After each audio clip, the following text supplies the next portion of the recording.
And producer Vic Guadagno is with us now. Nice to have you. Welcome. Good to see you again. This documentary doesn't get into the debate over climate change. No, it kind of starts at the point that climate change is a given. Everyone agrees that it's here and it's having an impact. You tell the stories of how communities are adapting to climate change in the Adirondacks. Yeah.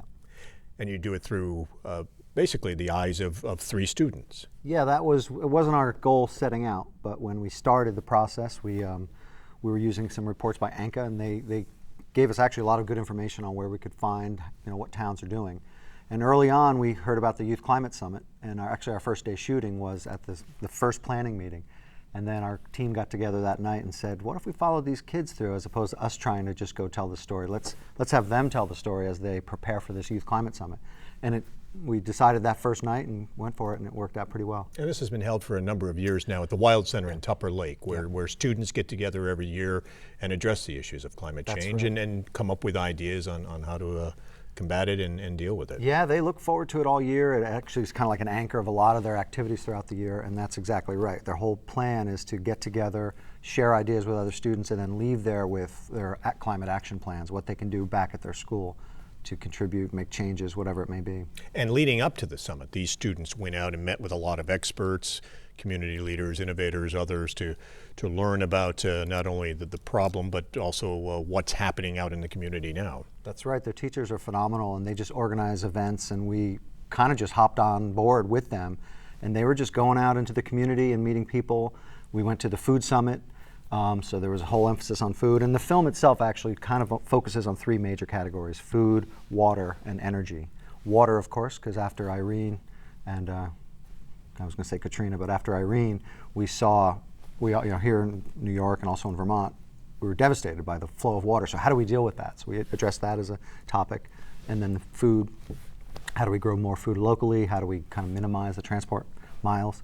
And then energy. So those were the 3 things. And the students had these trips that took them out and about and to meet people and see what towns are doing. Now, you mentioned Irene. Do you think for a lot of people that was a real wake-up call, that the effects of extreme weather can reach all the way up deep into the Adirondacks? Absolutely. And it wasn't, Irene is the one we remember, but just prior to that, the lake was at one of its all-time highs. That same year, yeah. Water is definitely something that we can't ignore. And it's one of those indicators for me, at least personally, and a lot of people we spoke with, that says, yes, something is changing because we're getting floods that we're not accustomed to year after year after year. And you talk about food. Aaron, one of the students behind the efforts to try to get more local produce into the schools.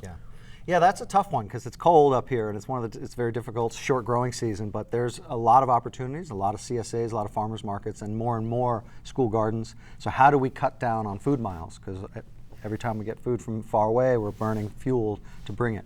So that's one of the big topics that people really can rally around. And when you talk about burning fuel, energy is probably a tougher one because people have to drive in rural areas. That's right. And they have to heat their house. So how do we keep ourselves warm in these cold climates? And certainly the one thing we found out with the kids is that the biofuels, we have a lot of that resource up here. Mm-hmm. But even home efficiency, so we spoke with one of the experts we spoke with, Ian Shapiro, talked about 50 to 70% reduction of energy bills just by insulation and some simple things you can do with your house. And then of course renewable energies, and how do we move towards that?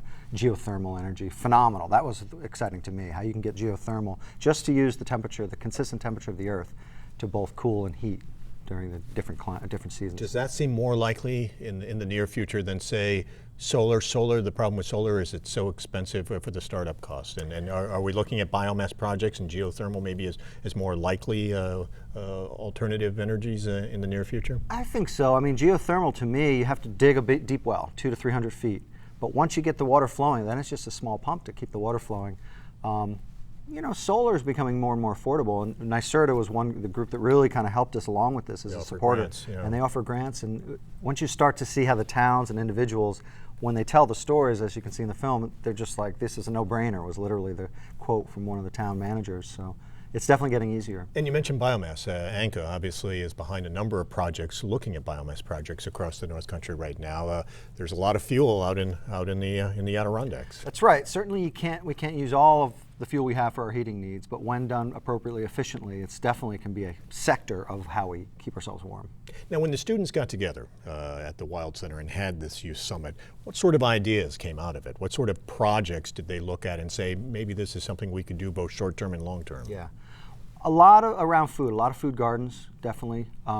Energy too, there's a lot, more and more schools have pellet boilers, so there's students organizing on how can we, if we don't have one, how can we get a pellet boiler perhaps? The Wild Center has a pellet boiler. That's right, Wild Center was the host, and also they were really helpful throughout the whole process. And that place is amazing because you can go and see all of the things that we learned kind of in demonstration on that scale. Probably people wonder though, is there a huge cost associated with a number of these ideas, and can they realistically be accomplished? Or were many of the ideas that came out of the Youth Summit things that are affordable and can be done relatively easily? Absolutely. I mean, in the end, when you know, at the foundation of this film is ecological design, certainly with water and food. We just have to be smarter about how we manage ourselves within our environment. And then with energy, a lot of the times, like I said, is just simple efficiency measures that you can do often by yourself or with the guidance of a professional. And then with a lot of the grants that NYSERDA offers and other organizations around that can offer, you can get your house and your business onto renewable energy and save money in the end. Did you get a sense there's a real commitment on the part of the students to see these projects through?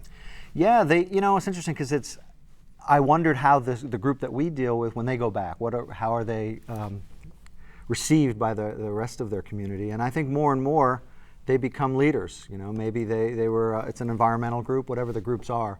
But the groups that we met with, it's a huge part of their life. It's a commitment. They understand it. I suspect they're more visionary than perhaps some of the other ones that haven't quite understood what we're facing, they're facing, future generations.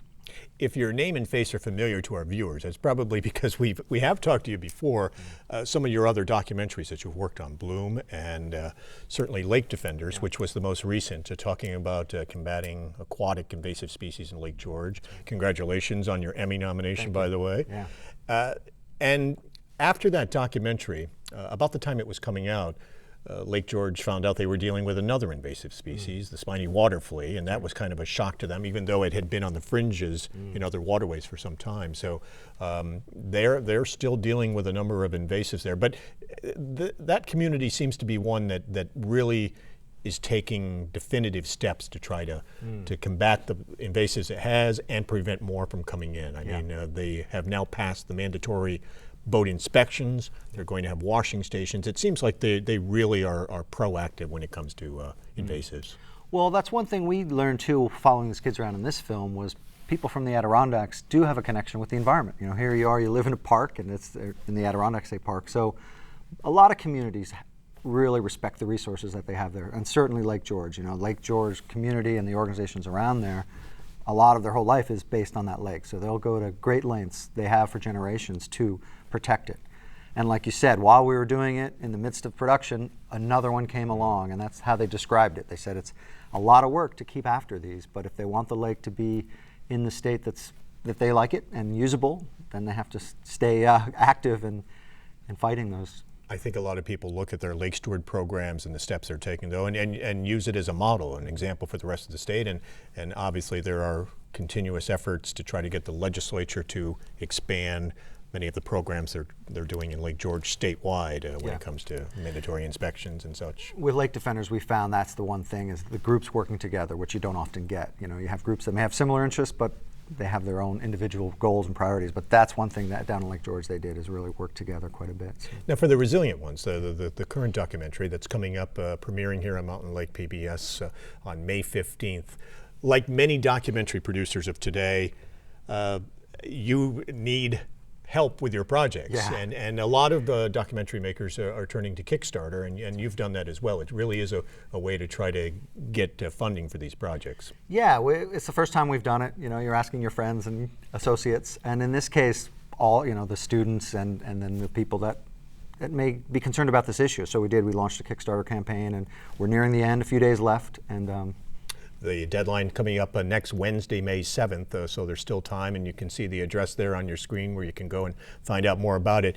I think for quality journalism in this day and age, we saw with North Country Public Radio and their prison series, really this is the way that a number of them have to fund projects where they really spend a lot of time and effort researching these topics, and this is a sort of one of the necessary evils of today to get these projects on the air. Well, a lot of our projects look at new economies and how, economic systems are another thing we have to kind of readjust to, a lot of people think about. So this is a crowdsourcing. This is a way communities can be directly involved to help these. And in this case, what we'll do with the funds is have public screenings and then discussions. So that's really where our films make a lot of impact, because communities get together. In this case, it could be a really good family event. They could get together and then we'll follow it with discussions. So that's primarily what we're using the funds for, is to have more and more of these screenings to get towns talking about these adaptive strategies. And you talk about screenings. You have one the day before it premieres here in Mountain Lake PBS in Lake Placid. Yep. It's the Adirondack Research Consortium's annual conference, and it's actually the first night of that conference. So we're really excited to be part of that conference, and a lot of the kids will be on a panel. The students will be on a panel after that, so it should be a great event. Great. And then the following night on May 15th, premiering The Resilient Ones: A Generation Takes on Climate Change, premiering right here on Mountain Lake PBS. Vic, thanks a lot for taking the time. Good to see you again. Yeah, thanks so much for having me up.